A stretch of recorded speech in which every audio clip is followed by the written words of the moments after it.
Hello everyone, welcome to MDM online study YouTube channel. हम conductivity हमने कल last lecture में हमने कंप्लीट कर लिया था।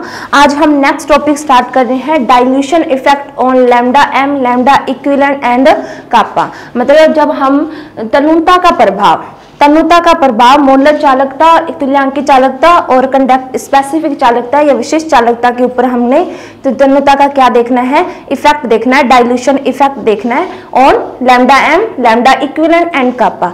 इससे पहले हमने लास्ट लेक्चर में इन तीनों की स्टडी कर ली है। मोलर चालकता के बारे में भी पढ़ा है, तुल्यांकी चालकता के बारे में भी और विशिष्ट चालकता के बारे में भी हमने अच्छे से एक्सप्लेनेशन करी है, एक्सप्लेन करा है इसको।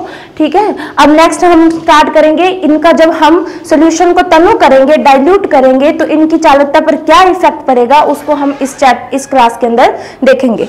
तो देखो इसमें क्या है, मान लो मैंने एक इलेक्ट्रोलाइटिक सॉल्यूशन लिया, मैंने एक क्या लिया, विद्युत अपघट्य विलयन लिया। ये एक इलेक्ट्रोलाइटिक सॉल्यूशन है, इलेक्ट्रोलाइटिक सॉल्यूशन। मान लो मैंने एक इलेक्ट्रोलाइटिक सॉल्यूशन लिया, ठीक है। अब जब मैंने इसके अंदर क्या डाला, ये एकदम प्योर सॉल्यूशन है, प्योर सॉल्यूशन है, इसमें कभी भी किसी की इम्प्योरिटी नहीं है। लेकिन अब मैंने इसको डाइल्यूट करने के लिए इसके अंदर वाटर ऐड कर दिया। मैंने इसको डाइल्यूट करने के लिए क्या करा, इसमें H2O को क्या कर दिया, ऐड कर दिया। जब मैंने इसको डाइल्यूशन करा, जब इसकी तनु करा, इस सोल्यूशन को मैंने तनु कैसे करा, जब मैंने इसमें वाटर ऐड किया, H2 ऐड करा, तो जब मैंने इसका डाइल्यूशन करा तो इसकी कंडक्टिविटी पर क्या इफेक्ट पड़ा, इसकी कंडक्टिविटी पर क्या इफेक्ट पड़ा उसको हम देखेंगे। देखो क्या है, जैसे मैंने एक इलेक्ट्रोलाइट सोल्यूशन के अंदर वाटर को ऐड करा तो क्या हुआ, डाइल्यूशन इंक्रीज होगी। जैसे जैसे तन्यता बढ़ेगी, जैसे जैसे डाइल्यूशन इंक्रीज होगी, मतलब कि अपने जैसे वाटर मिलाते रहेंगे तो उसकी तन्यता बढ़ती रहेगी, डाइल्यूशन इंक्रीज होगी। वैसे वैसे जो टोटल कंडक्टिविटी है, टोटल कंडक्टिविटी कुल चालकता, वो भी क्या होगी, इंक्रीज होगी। टोटल कंडक्टिविटी इंक्रीज, ठीक है। टोटल कंडक्टिविटी इंक्रीज मतलब लैम्डा एम मोलर चालकता इंक्रीज होगी, ठीक है। इक्विवेलेंट चालकता इंक्रीज होगी, बट जो विशिष्ट चालकता है, स्पेसिफिक कंडक्टिविटी है, वो क्या होती है, डिक्रीज होती है। वो क्या होती है, डिक्रीज होती है। अब ऐसा क्यों होता है उसके बारे में हम आगे देखेंगे। देखो जैसे ही हम इलेक्ट्रोलाइट सॉल्यूशन के अंदर वाटर ऐड करते हैं तो उसकी डाइल्यूशन बढ़ती है, तन्यता बढ़ती है। जैसे जैसे तन्यता बढ़ेगी जो चालकता है वो भी बढ़ेगी, मतलब मोलर चालकता, मोलर कंडक्टिविटी भी इंक्रीज होगी, इक्विवेलेंट कंडक्टिविटी भी इंक्रीज होगी, बट जो स्पेसिफिक कंडक्टिविटी है वो क्या होगी, डिक्रीज होगी। ऐसा क्यों होता है कि स्पेसिफिक कंडक्टिविटी डिक्रीज हो रही है, विशिष्ट चालकता डिक्रीज हो रही है, उसको अब हम देखते हैं। देखो हम क्या करते हैं, इसको स्पेसिफिक कंडक्टिविटी को समझाने के लिए हम दो केस लेते हैं। उन दोनों केस से हमें अच्छे से पता लग जाएगा कि स्पेसिफिक कंडक्टिविटी डिक्रीज क्यों होती है जब तन्यता बढ़ती है। देखो इसके लिए हम केस फर्स्ट लेते हैं। क्या केस है, हमको पता है जो विद्युत अपघट्य विलयन होते हैं, इलेक्ट्रोलाइटिक सॉल्यूशन होते हैं, वो दो तरह के होते हैं, या तो स्ट्रॉन्ग होंगे या वीक होंगे, या तो प्रबल विद्युत अपघट्य विलयन या फिर दुर्बल विद्युत अपघट्य विलयन। Strong electrolyte solution, weak electrolyte solution. पहले हम ये इफेक्ट, डाइल्यूशन इफेक्ट देखेंगे स्ट्रॉन्ग इलेक्ट्रोलाइट सॉल्यूशन में, कि जब हम स्ट्रॉन्ग इलेक्ट्रोलाइट सॉल्यूशन को डाइल्यूट करते हैं तो उसका क्या इफेक्ट पड़ता है। तो केस फर्स्ट यही है, effect of dilution on strong electrolyte solution. Effect of dilution on strong electrolytic solution. Strong electrolytic solution.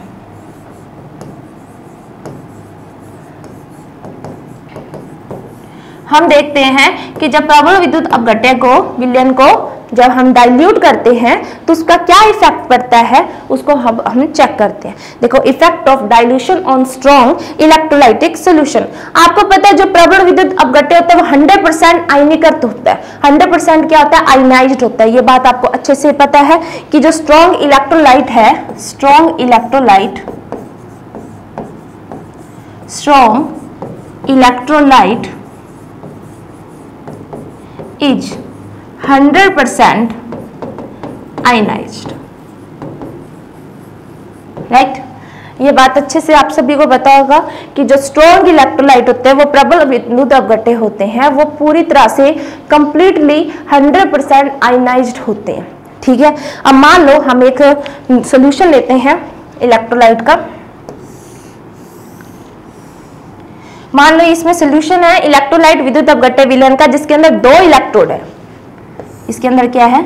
2 electrode है,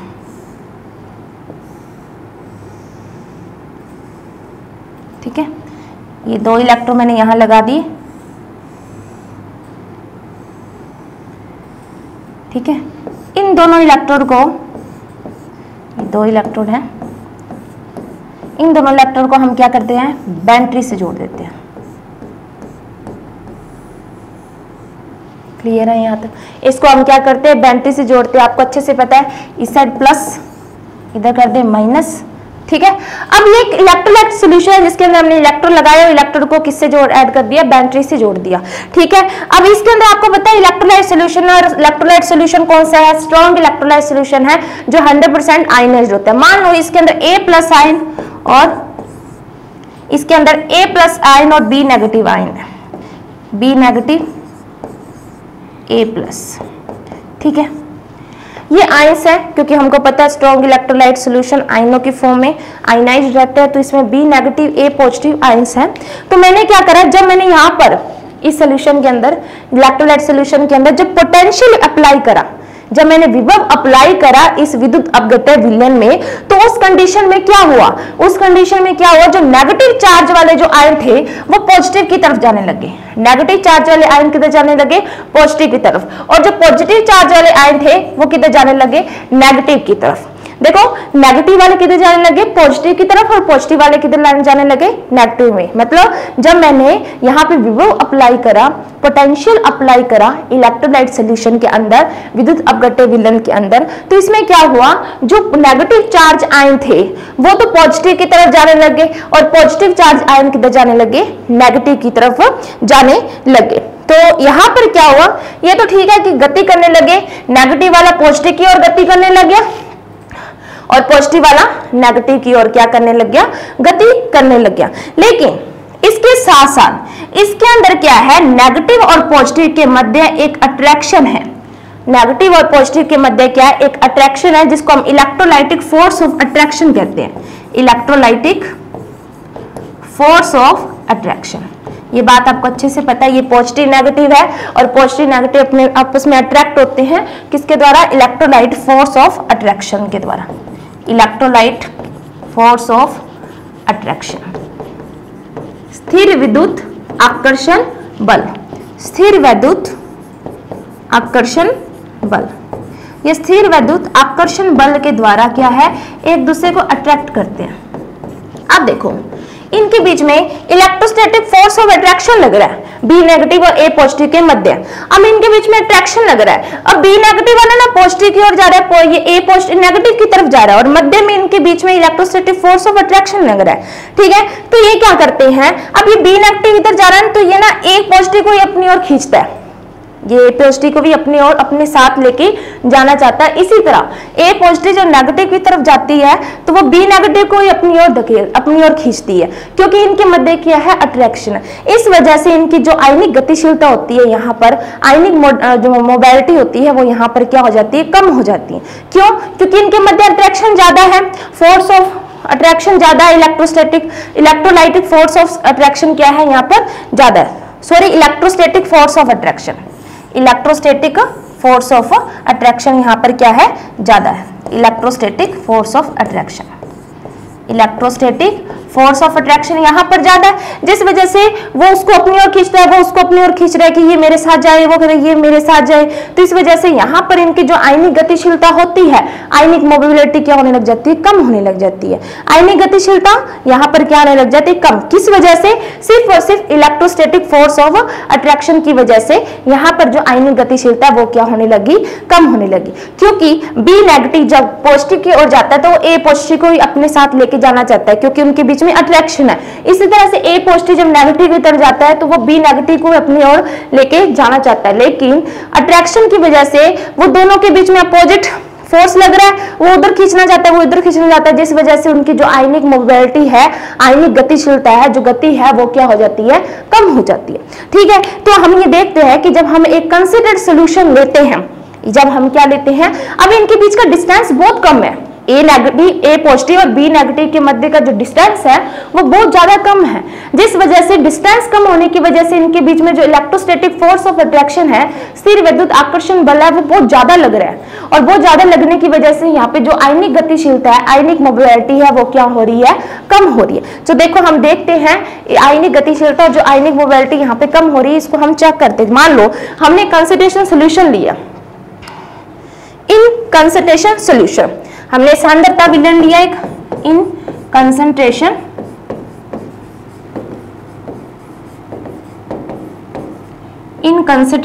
सोल्यूशन। जब मैंने कंसंट्रेशन सोल्यूशन लिया, ठीक है, एकदम प्योर कंसंट्रेशन सोल्यूशन लिया, तो उसमें जो A प्लस और B माइनस, इनके मध्य जो डिस्टेंस होती है, इनके बीच की जो डिस्टेंस होती है वो बहुत कम होती है, डिस्टेंस लेस होती है। यहाँ पे जो डिस्टेंस है अगर लेस है, दूरी क्या है, कम है, डिस्टेंस लेस है, तो यहाँ पर क्या होगा, अगर डिस्टेंस कम हुई तो यहाँ पे अट्रैक्शन क्या होगा, मोर होगा, मोर अट्रैक्शन, बहुत ज्यादा आकर्षण होगा, मोर अट्रैक्शन। डिस्टेंस कम, मोर अट्रैक्शन। अट्रैक्शन ज्यादा है, मोर अट्रैक्शन। अट्रैक्शन ज्यादा है तो यहाँ पे जो आयनिक मोबिलिटी है वो भी क्या हो जाएगी, कम हो जाएगी, मोर अट्रैक्शन। ठीक है, जब मैंने इनकी मान लो इनके मध्य की कंसंट्रेशन सोल्यूशन है, तो कंसंट्रेशन सोल्यूशन के अंदर इनकी डिस्टेंस क्या होती है, बहुत ज्यादा कम होती है। डिस्टेंस कम होती है तो डिस्टेंस कम हुई तो अट्रैक्शन क्या हो गया, ज्यादा हो गया। अट्रैक्शन ज्यादा हुआ तो आयनिक मोबिलिटी, आयनिक गतिशीलता क्या हो गई, कम, क्योंकि अभी मैंने बताया आपको, क्योंकि इनके मध्य इलेक्ट्रोस्टैटिक फोर्स ऑफ अट्रैक्शन होने की वजह से, स्थिर विद्युत आकर्षण बल होने की वजह से, अगर ये इधर खींचता है तो ये भी इधर जाना, इसको साथ लेके जाना चाहता है, अगर ये जा रहा है इधर तो ये इसको साथ लेके जाना चाहता है। इस वजह से इनकी जो आयनिक मोबिलिटी है, आयनिक गतिशीलता वो क्या हो जाती है, कम हो जाती है। तो जितना ज्यादा अट्रैक्शन उसकी आयनिक मोबिलिटी, आयनिक गतिशीलता उतनी कम। तो लो आयनिक मोबिलिटी, लो आयनिक मोबिलिटी, लो आयनिक मोबिलिटी, ठीक है, इनके जो आयनिक गतिशीलता होती है वो बहुत कम होती है, और कंडक्टिविटी, फिर चालकता भी क्या हो जाती है, बहुत ज्यादा कम हो जाती है। क्योंकि अगर आयनिक गतिशीलता ही नहीं होगी, आयनों के मध्य गति नहीं होगी, तो चालकता कहां से बढ़ जाएगी। आयनिक जो चालकता होती है वो गतिशीलता आयनों की गति पर डिपेंड करती है, आयनिक मोबिलिटी पर क्या करती है, डिपेंड करती है, आयनिक गतिशीलता पर चालकता डिपेंड कर रही है। अगर आयनिक गतिशीलता कम होती है तो चालकता ऑटोमेटिकली क्या हो जाएगी, कम हो जाएगी। अगर लो आयनिक मोबिलिटी है, अगर कम आयनिक गतिशीलता है तो चालकता भी उसकी क्या हो जाएगी, कम हो जाएगी। तो कंडक्टिविटी क्या हो जाएगी, डिक्रीज।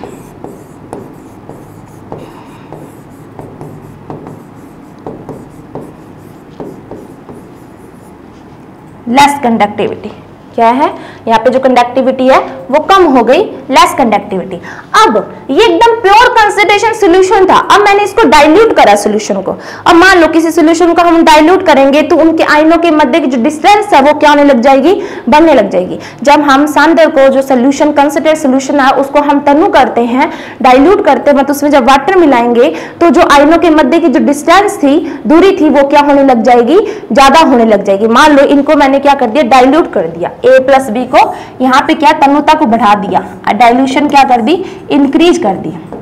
इसके अंदर क्या डाला मैंने, वाटर डाला, तो इसकी डाइल्यूशन क्या हो गई, इंक्रीज होगी, तन्यता क्या होगी, बढ़ने लगी। जब डाइल्यूशन इंक्रीज हुई, डिस्टेंस, डाइल्यूशन इंक्रीज होगी तो मोर डिस्टेंस, इनके मध्य की डिस्टेंस बढ़ जाएगी। मान लो A प्लस इधर है, अब मैंने डाइल्यूट कर दिया इस सोल्यूशन को, कंसंट्रेटेड सोल्यूशन था, इसमें पानी ऐड कर दिया, मतलब इसको डाइल्यूट करा। डाइल्यूट करा तो इनके मध्य की जो डिस्टेंस है वो क्या है, बढ़ गई, इनके मध्य की डिस्टेंस बढ़ गई। ये देखो, अब इनके मध्य की डिस्टेंस बढ़ गई तो आपको पता है जितनी ज्यादा मध्य की दूरी बढ़ जाएगी, डिस्टेंस बढ़ जाएगी, तो जो अट्रैक्शन है उतना ही क्या हो जाएगा, कम हो जाएगा। तो मोर डिस्टेंस लेस अट्रैक्शन, मोर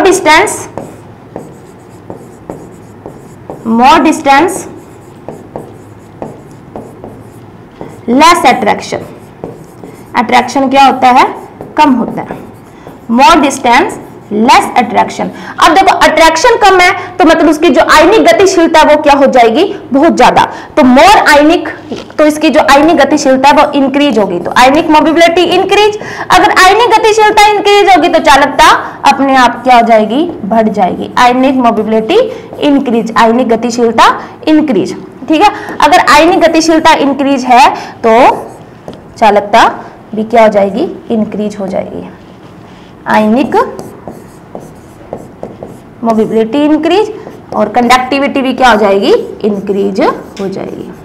जब मैं कंसंट्रेशन सॉल्यूशन को डाइल्यूट करती हूं तो उनके मध्य आयंस के मध्य क्या है, डिस्टेंस बढ़ जाता है। जब आयंस के मध्य मोर डिस्टेंस हो जाता है तो उनमें अट्रैक्शन क्या हो जाता है, कम हो जाता है, लेस अट्रैक्शन।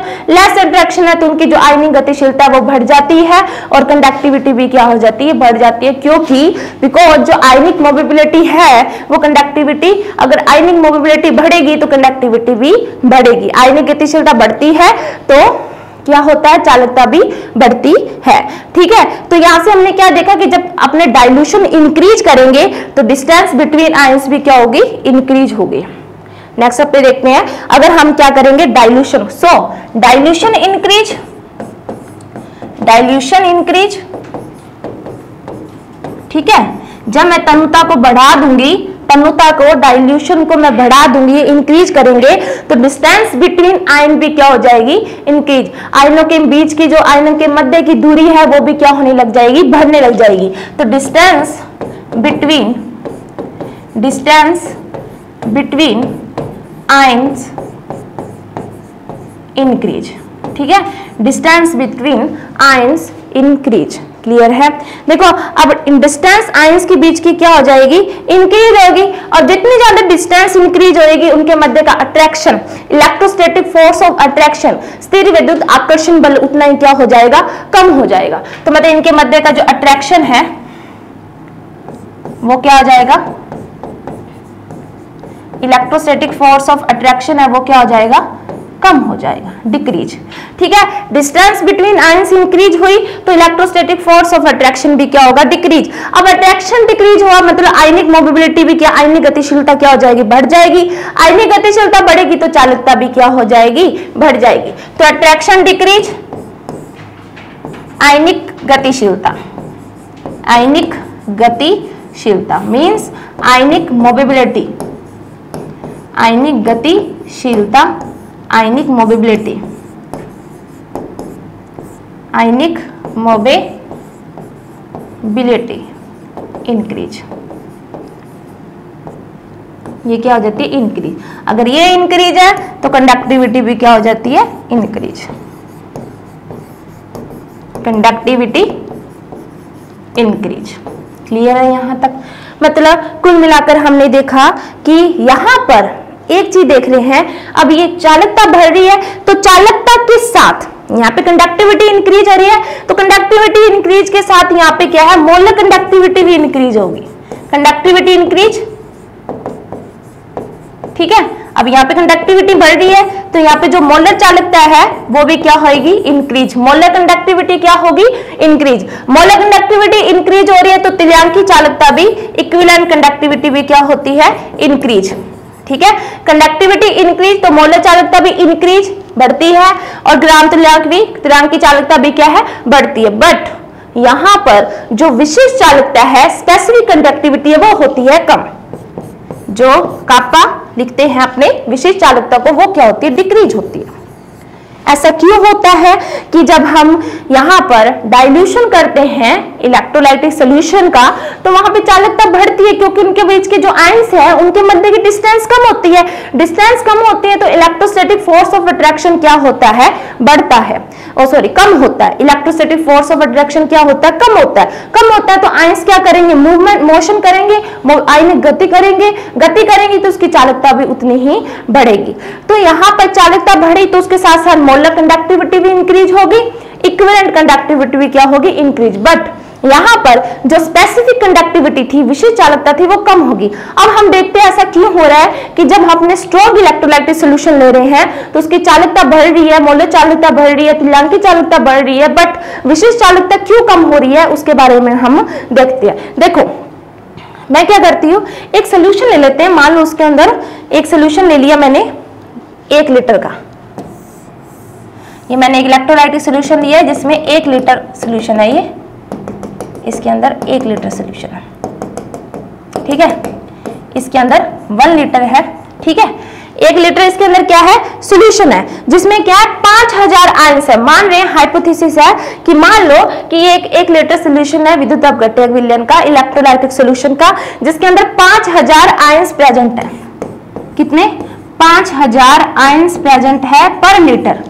5000 आयंस प्रेजेंट है पर लीटर, मतलब ये एक स्ट्रॉन्ग इलेक्ट्रोलाइट है। एक अपने प्रबल विद्युत अपघट्य ले रहे हैं, ये स्ट्रॉन्ग इलेक्ट्रोलाइट, प्रबल विद्युत अपघट्य, प्रबल विद्युत अपघट्य, ठीक है। ये मैंने स्ट्रॉन्ग इलेक्ट्रोलाइट लिया जिसके अंदर 5000 आयंस है पर लीटर, 5000 आयंस इन पर लीटर, 5000 आयंस प्रेजेंट है पर लीटर, ठीक है। अब ये 1 लीटर का सॉल्यूशन था जिसके अंदर 5000 आयंस प्रेजेंट है। अब मैंने क्या करा, इसके अंदर 9 लीटर वाटर डाल दिया। इसको डाइल्यूट करने के लिए इसके अंदर मैंने 9 लीटर क्या डाल दिया, वाटर ऐड कर दिया। मतलब इसके अंदर मैंने 9 लीटर वाटर डाल दिया, 9 लीटर क्या डाला, इसमें H2 ऐड कर दिया। तो टोटल सोल्यूशन कितने लीटर का हो गया, 10 लीटर का टोटल सोल्यूशन हो गया, क्योंकि 1 लीटर ऑलरेडी था और 9 लीटर मैंने क्या डाल दिया, वाटर डाल दिया। तो ये सोल्यूशन हो गया 10 लीटर। ये सोल्यूशन कितना हो गया, 10 लीटर हो गया, ठीक है। 10 लीटर सोल्यूशन है ये।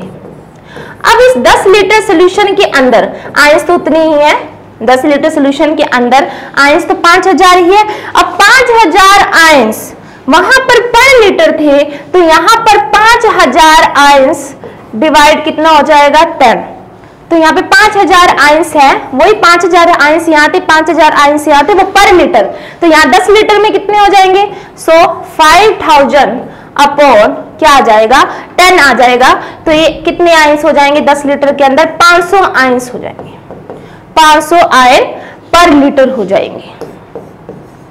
तो यहां पर हमने क्या देखा कि यहां पर जो विशिष्ट चालकता है वो क्या हो रही है, कम हो रही है, क्योंकि यूनिट वॉल्यूम हम बोलते हैं जो 1 सेंटीमीटर क्यूब पदार्थ विलयन की जो चालकता होती है वो होती है विशिष्ट चालकता।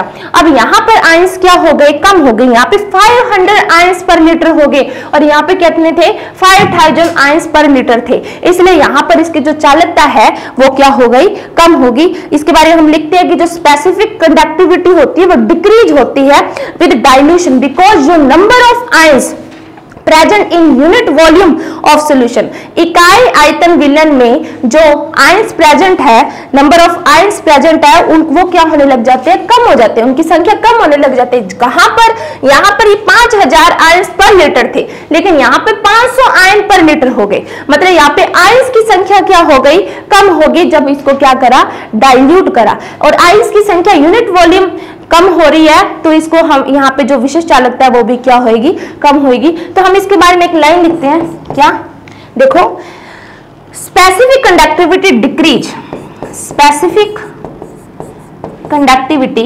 Specific conductivity decrease, specific conductivity decrease, specific conductivity decrease with dilution, because dilution, ठीक है। स्पेसिफिक कंडक्टिविटी डिक्रीज होती है dilution, because number of ions, because number of ions, जो number of ions present in unit volume, present in unit volume, present in unit volume, number of ions जो present है in unit volume of solution is decrease with dilution. तन्यता के साथ जो number of ions present है इकाई आयतन में, वो क्या होने लग जाते हैं, कम हो जाते हैं विद डाइल्यूशन। ठीक है, जिस वजह से इसकी जो विशिष्ट चालकता है वो क्या होने लग जाती है, कम होने लग जाती है। अब ये केस फर्स्ट कंप्लीट हो गया, जिसमें हमने देखा कि जो स्ट्रॉन्ग इलेक्ट्रोलाइटिक सॉल्यूशन है वो उसको जब डाइल्यूशन करते हैं, तन्यता उसकी बढ़ाते हैं, तो उसमें क्या है, अट्रैक्शन कम होता है। कौन सा attraction, electrostatic force of attraction क्या हो जाता है, कम हो जाता है। तो उसकी जो आयनिक मोबिलिटी है, आयनिक गतिशीलता, वो बढ़ने लग जाती है और जिससे चालकता भी क्या होती है, इंक्रीज होती है। ये केस फर्स्ट हो गया कंप्लीट। अब बात करते हैं केस सेकंड की। देखो केस सेकंड है weak electrolytic solution. Case second हम क्या लेते हैं, वीक इलेक्ट्रोलाइटिक सॉल्यूशन। दुर्बल विद्युत अपघट्य विलयन के अंदर हम क्या देखते हैं, डाइल्यूशन इफेक्ट देखते हैं वीक इलेक्ट्रोलाइट। देखो ये लेस देन 100% आयनाइजेशन होता है। स्ट्रॉन्ग इलेक्ट्रोलाइटिक 100% आयनीकृत होता है, आयनाइज्ड होता है, लेकिन ये लेस देन 100% आयनाइजेशन होता है। मतलब यहां लिख सकते हैं less than 100% ionised. Less than 100% क्या होता है, आयनाइजेशन होता है, आयनाइजेशन।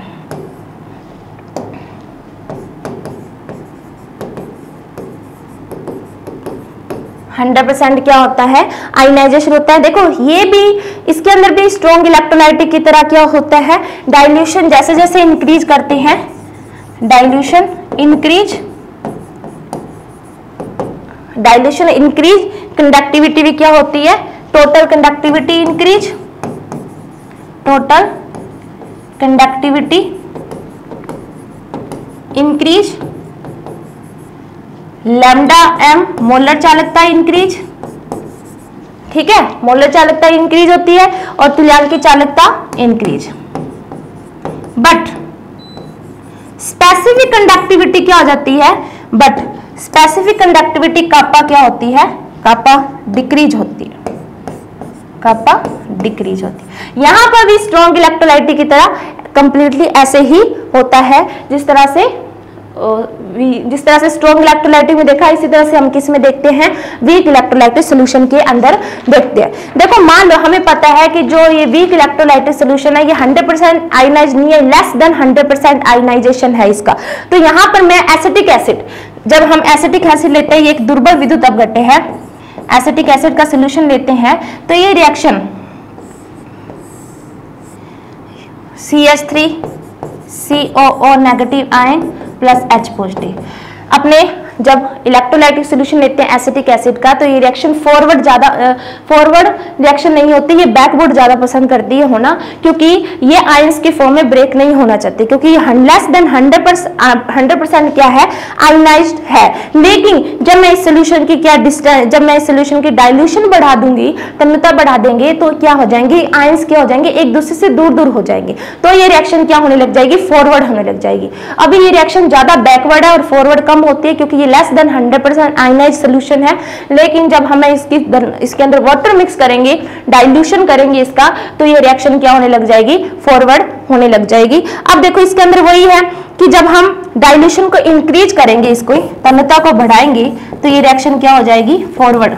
डाइल्यूशन इंक्रीज, तन्यता जैसे बढ़ी, ये रिएक्शन क्या हो जाएगी, इक्विलिब्रियम। इसके अंदर हम डाइल्यूशन इंक्रीज कर दे तो जो इक्विलिब्रियम शिफ्ट इनटू इक्विलिब्रियम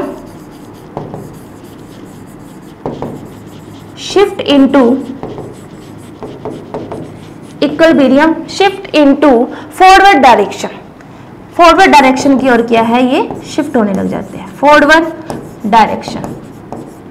ठीक है। अभी इक्विलिब्रियम शिफ्ट किधर आ जाते हैं, फॉरवर्ड डायरेक्शन। अब फॉरवर्ड डायरेक्शन जाएंगे तो वहां पे आयनाइजेशन क्या हो जाएगा, इंक्रीज हो जाएगा। आयनाइजेशन क्या हो जाएगा, इंक्रीज। अब आयनाइजेशन इंक्रीज हो गया, ठीक है। अब आयनाइजेशन इंक्रीज होगा तो यहां पर क्या होगा, नंबर ऑफ आयंस इंक्रीज होंगे तो उसकी टोटल कंडक्टिविटी भी क्या होगी, increase. Number of ions increase. अब नंबर ऑफ आयंस इंक्रीज होए तो इसकी जो टोटल कंडक्टिविटी है वो भी क्या होगी, increase. Total conductivity increase, increase, ठीक है। टोटल जो कंडक्टिविटी है वो भी क्या होने लग जाएगी, इंक्रीज होने लग जाएगी। और रिएक्शन क्या होगी, जब ये रिएक्शन फॉरवर्ड होने लग जाएगी तो इसकी चालकता भी क्या होने लग जाती है, बढ़ जाती है। दुर्बल विद्युत अपघट्य डाइल्यूशन के साथ ही इसकी चालकता बढ़ती है, नहीं तो इसकी चालकता क्या होती है, कम होती है, कंडक्टिविटी कम होती है।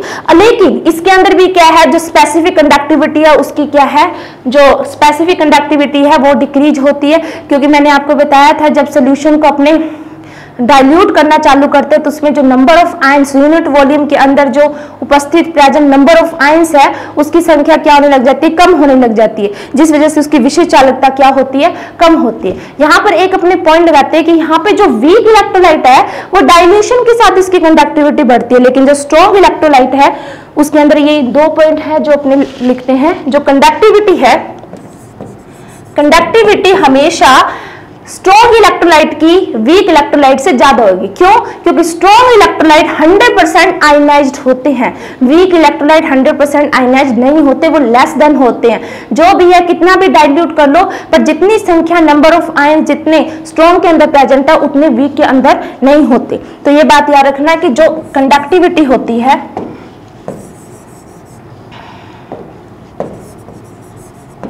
कंडक्टिविटी किसके अंदर, स्ट्रॉन्ग इलेक्ट्रोलाइट के, स्ट्रॉन्ग कंडक्टिविटी स्ट्रॉन्ग इलेक्ट्रोलाइट की ज्यादा होती है वीक इलेक्ट्रोलाइट से, ठीक है।